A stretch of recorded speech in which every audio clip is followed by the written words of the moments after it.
Dili masulbad ang problema nga naman kay wala ka makakita o makaila kaniya. Wala jud ka kaila sa imong amahan kung sige kag padayon sa pagpakasala. Putla na, undangan na, kay nga naman kining gibasa na to nga context, nagpasabot ni siya nga ikaw pinangga ka pinili ka nga anak sa Ginoo. Karon sa verse 7, mga anak, okay, kitang tanan ni ha, mga anak, ayaw ka mo palimbong, o ayaw ka mo paati, ayaw ka mo palimbong. Ang nagbuhat sa matarong, matarong sama kang Kristo. Amen, amen. Amen. Nahimo kang matarong tungod na sa kamatayon ni Ginoong Hesukristo. Dili na ato ang pagkamatarong. Kung ako alang dili na ko kaya magpagkamatarong ko sa akong kaugalingon. Kay mismo sa akong pulong pa lang masipyat na ko. Muna nga grasya sa Ginoo nga akong gidawat, Lord. Salamat sa imong grasya, Lord. Salamat sa kalipay, Lord. Salamat sa imong kaluoy, Lord. Kining tanan gigrasyahan lang ko nimo. Amen. Diba? Gigrasyahan ta sa Ginoo. Padayon ko, ang magpadayon sa pagpakasala, iya sayawa. Maunan ni Ron. Igo na dyan ko nagbasa diri ha. Balik ko na ko. Ang magpadayon sa pagpakasala, iya daw kasayawa. Ikadukod ani. Iya kasayawa.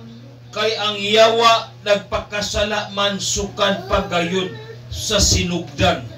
Ang sinugdanan sa pag-ani sa anak sa Dios mao ang pagtuba sa buhat sa yawa.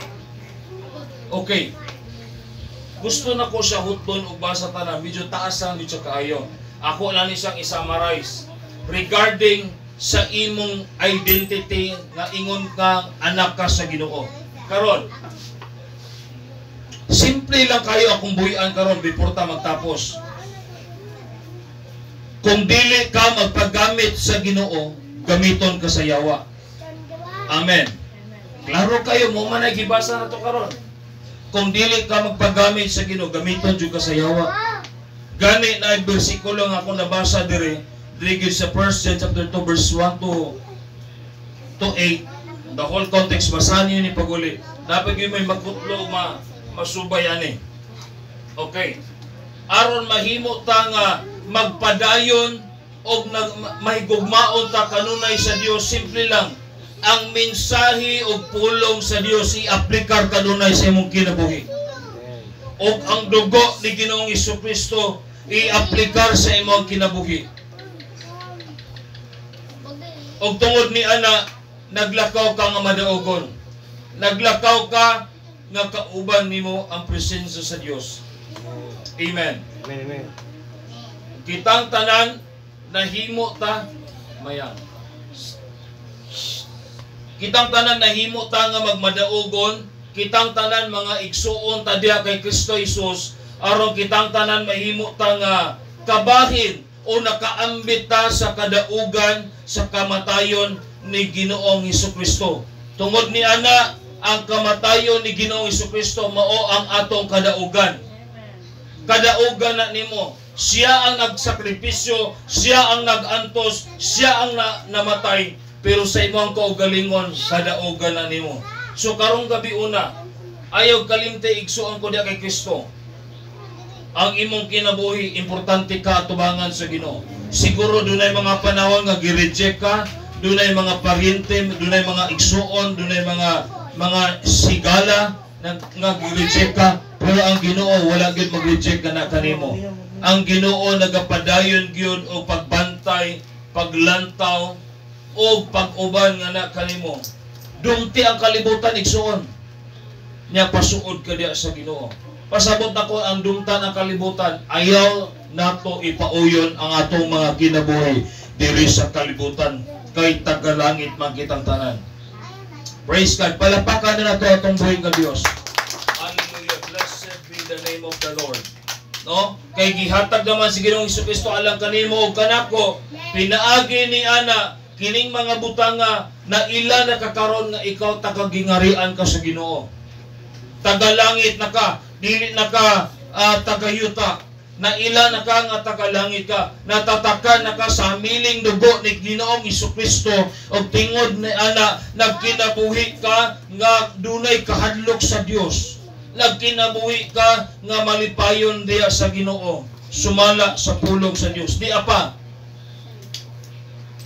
mas nindot higala igsuon ang pagkinabuhi, mas sigugmaon nimo ang kaaway labaw pa sa imong kaugalingon.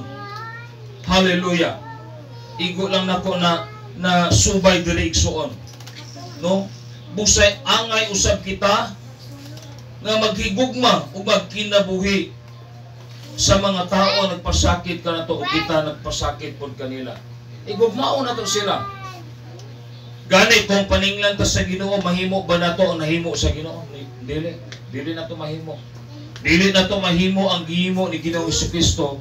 Kay siya lang gud ang angayan, siya lang gud ang takos, siya lang gud ang Dios nga budupa sa atong mga sala. Wala na lain mohimo ana si Ginoong Jesucristo gyud. Last verse din adto dito sa communion.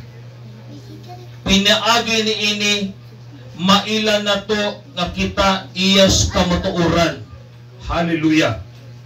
Og may pagsalig kita atubangan sa Dios sa dihang sudyaan kita sa atong konsensya, kay ang Dios labaw pa kay sa atong konsensya. Amen. No, kinahanglan gyud atong idideklar, atong yung ihatag ang the best for the Lord. No, kining simbalay dili ni siya nga nibutho lang, nitungha lang, doon na ni siya proseso, doon na ni siya mga pag-ampo, doon na mga luha, ming agas, ming dagayday para lang mahitabo ang maong simbalay diri sa 11. O na mga proseso diya. No, wala ni siya ni tungha lang daw sama sa magic. Why magic ang tanan proseso. Tanang gibuhat atong proseso niya ang tanan. Okay, magampo ko sa pulong sa Lord. Gihayop awag na ko ang tanan atong ipiyong atong mga mata. Amahan na mo nga langit noon sa ngalan sa mong Ginoong Jesucristo. Lord, salamat kay sa imong mga pulong among nadunggan gikan kanimo, Lord God. Sugod karon dili na kami magpakasala, kay dili mi gusto, Lord God, magpagamit sa yawa. Kanimo lamang kami magpagamit, Ginoong Jesucristo. Lord, kung unsa man ang nilabay nga adlaw, simana, bulan, tuig nga wala ako nakapahimaya kanimo, pasayloa kami o Dios. Karong takna, karong gabi una, hugasi kami sa imong hamili nga dugo gikan sa mga bata hantod sa mga hantong. Dalaygon ka, Ginoo, sa walay katapusan, sa pangalan ni Jesus. Amen.